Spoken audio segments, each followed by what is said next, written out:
দেখেন আপনার প্রশ্ন হচ্ছে যে পরিবেশ কি। দেখেন ৩৫ বছর পরে নির্বাচন, শিক্ষার্থীরা উৎসবমুখর পরিবেশে আমেজে রয়েছে যেন তারা নির্বাচনে ভোট দিতে পারে।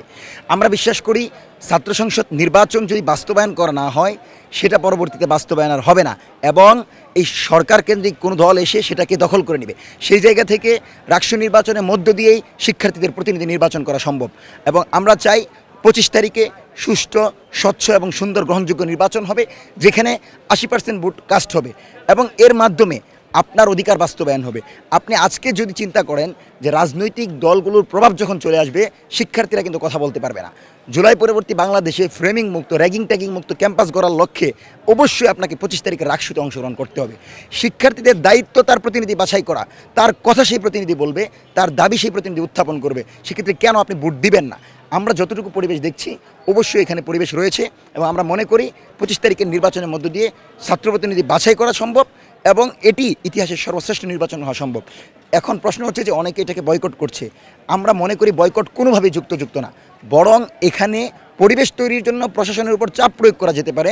তারা যে ধরনের পোষ্য কোটার নামে যে কোটাকে আমরা কবর রচনা করে একটি বিপ্লব নিয়ে এসেছি, অর্থাৎ বিপ্লব পরবর্তী বাংলাদেশে কোটার প্রশ্নই আসে না, সেজন্য প্রশাসনের উপর সর্বোচ্চ চাপ প্রয়োগ করে প্রশাসনকে বাধ্য করতে হবে যে কোটা প্রথা আর চলবে না।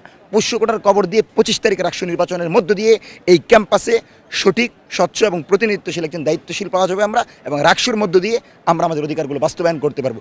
এটি জুলাইয়ের প্রত্যাশা এবং এটি প্রতি সাধারণ শিক্ষার্থীদের প্রত্যাশা। সকলেই তৈরি হচ্ছে ভোট দেওয়ার জন্য। আজকে আপনি ভোট দিবেন না, সেই শিক্ষার্থী তো আগামীতে ভোটের প্রতি আগ্রহী হবে না। আপনি গণতান্ত্রিক চর্চা করতে চান, রাষ্ট্রকে গণতান্ত্রিক কাঠামোতে নিতে চান, নতুন নেতৃত্ব বের করতে চান, অথচ আপনি ভোটেরকে বর্জন করেন, আপনি নির্বাচন বর্জন করেন। এ তো হাসিনার যে দামি নির্বাচনের মতো কথা হয়ে যাচ্ছে।